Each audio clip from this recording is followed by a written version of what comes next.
salaamaaleykum mbokk internet yi GFM tey dañ leen indil groupe Watekefa donc dañuy préparer benn album pour seen fans yi pour ñu leen bëgg et tout donc tey occasion la ñu indil leen ko ñu waxtaan ak yéen ci album boobu noonu. maaleykum salaam soxna si na nga def ça va alhamdulilah. donc da ngeen di préparer benn album donc album bi kañ lay génn préparation yi fan la toll et tout ça. waaw ñu ngi préparer benn album. mu nekk sunu troisième album bi war na génn début 2015 au plus tard le mois de février 2015 donc ça va être notre troisième album mais un album Sénégal vraiment un album parce que les Sénégalais vraiment ils se questionnent par rapport à la musique Takefa et tout mais vraiment on a envie de mettre un album qui apporte les couleurs du Sénégal. Voilà loolu mooy objectif album bi mooy doon lu nouveauté par rapport ak Takefa. donc mën nañu wax ne que da ngeen di def mbalax wala je sais pas dina am mbalax wala lan la. bon Sénégal y a pas que le mbalax au Sénégal. soo demee Casamance nga dem Sine nga dem Fouladou y a plein de choses d'accord dina am couleur mbalax mais dina am couleur loo xam ne soo ko déggee wala nga di ngay yëg-yëg bi yëg-yëg bi lu ngay sentir vibration yi c'est carrément local. En fait loolu mooy recherche bu ñu nekk di def fu mu toll nii donc on a essayé plein de choses parce que ñun on veut pas se limiter amuñu frontière amuñu limite par rapport à la création donc on a fait des choses par rapport au rock par rapport au jazz par rapport à plein de choses maintenant on s'intéresse à la musique à la couleur locale loolu nag la ñu bëgg mu gën a fës ci album bi nga xamante ni ñu ngi koy génne il faut s'attendre à un peu de mbalax il faut s'attendre à du tout mais surprise bi dañuy bàyyi ba mu génn di ngeen gis ay affaires yu doy waar. donc album bi moom ñaata titre lay am. album bi maximum 10 titres lay contenir parce que d'habitude dañu doon génne album à 12 titres mais nous avons voulu miser plus sur la qualité que sur la quantité et que ñu am ay sons yoo xamante ne c'est plus profondément travaillé que puissance bi dafay gën a profonde moo tax ñu gën a concentrer titres yi. donc yan thèmes ngeen ciy développé ci album bi. Bon, les thèmes de toujours, les thèmes seront très engagés, mais surtout ce sont des thèmes qui vont s'adresser directement à la population sénégalaise. Muy thèmes yu am solo comme thèmes yu gën a profané si je peux le dire comme ça. donc gis nañ ne que début 2015 ngeen wax au plus tard février lay génn et tout ça te gis nañ que ñoo ngi dugg ci décembre ak yooyu noonu ndax vous aurez des prestations à faire wala lan ngeen di préparer seen fans yi. waaw déjà avant période de décembre bi nous allons aussi beaucoup tourner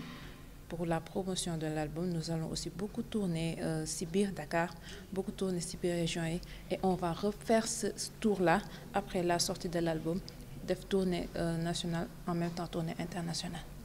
gis nañ ne que international ngeen gën a présent lan moo waral loolu. Bon international c'est que c'est eux. Sénégalais xamuñu seen musique wala. Non mais nag quand même il faut reconnaître que c'est eux qui ont adopté la musique Takefa en premier pendant 1, 2, 3 années et après léegi bi ñu commencé def ay tournées internationales di tourner ay vidéos foofu noonu si le Sénégalais commencé di ràññee suñu musique commencé di am curiosité ou découvrir suñu musique si nañ ko adopté aussi. gis nañ ne que aussi am na ay sénégalais yoo xamante ne que ce soit en Maroc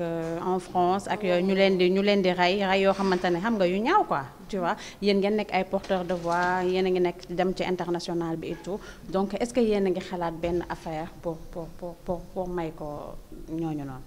bon li ñuy xalaat point déjà on a notre voix pour la porter déjà dafa am benn affaire bu fekkoon benn français moo ñëw fii nii. ñu rey ko dans des conditions mauvaises wala mu nekk une personne d'une autre nationalité c'est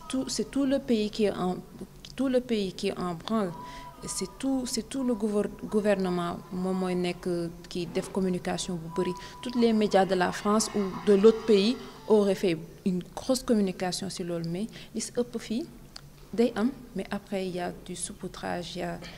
que nit ñi daal duñ ko gëddal comme ni ñu ko def c'est pourquoi ça se répète. Moi je trouve loo tax chaque année di nga dégg ay affaires yu extraordinaires man ce que je demande d'abord avant que ñuy def quoi que ce soit ceux qui ont le devoir de communiquer sur ça nañ ko def parce que loolu mooy tax phénomène boobu wàññeeku. waaw mais au fait par rapport ak question bi nga spécifiquement on s'est pas penché sur la question pour wax si mais soo xoolee aussi ñun de par les slogans les messages que nous véhiculons quand on parle de no stress quand on parle de get free cela veut dire que loolu noonu dafa doon loo xamante ni ñu ngi koy def tous les jours on parle à la population c'est-à-dire que africains yi ñuy rey ci dëkk yi du dara lu dul nit ki da ngay xeeb sa bopp ba mu jaral la nga jóge sa dëkk dem ci beneen dëkk tubaab yi ñu ngi koy def di jóge seen dëkk di ñëw fii mais suñu ñëwee avec la tête haute siggi jàkkaarloo nit ñi mais africain boo ñëw fekk Europe day mel na ko yalwaan loolu soo ko defee nit ñi dañ lay sonal dañ lay noot dañuy jaar sa kaw donc message bu ëpp solo mooy gëm sa bopp nit ki foo mënti nekk mu doon sa dëkk mu doon beneen dëkk da nga war a gëm sa bopp ñun dañuy dugg Europe dañuy dox ba ñi foog ne ñii ay américain lañ ñu dugg ci benn restaurant ñuy laaj ndax yéen lan ngeen ñooy leen sénégalais ñu ne non mënuñu ko gëm parce que da nga war a ànd ak sa dignité dañuy metti ñu dem Europe jaar ci plage yi mais da ngay gis sénégalais yi ni ñuy jaayee di dàq tubaab yi di daw day mel ne yalwaan nu ñu leen di jànnee nu ñu leen di kiwee dafa doon image boo xamante ni rafetul donc mais man je pense que yooyu noonu répercussion yii nii lay indi ñu lay rey ci mbedd mi ñu lay maltraité ce qui n'est pas normal ñu dañ koy dénoncer fu ñu toll. donc seen projet mooy album bi ak décembre bi seen tournée nationale ak internationale et tout ça donc lan mooy seen dernier mot. Maman, ce dernier mot. Bon, suñu dernier mot déjà dañuy remercier Groupe Futurs Médias ici c'est chez nous moi j'aime bien venir ici et que ñu ngi leen di encourager et que ñi ngi woon ñëpp maa ngi répété waat affaire boobu noonu ñi ngi woon ñëpp à ce que ñu bàyyi xel ci li Cheikh wax à ce que ku nekk mu gëm boppam à ce que ku nekk buy dem fenn buy dem dans un pays étranger qu'il y ait mais la tête haute ki te xam ni ay nit la fay fekk comme moom parce que loolu moo ko ci génne incha allah. Internet IGFM ñoo ngi leen di jaajëfal ñoo ngi nekkoon nag groupe Takefa.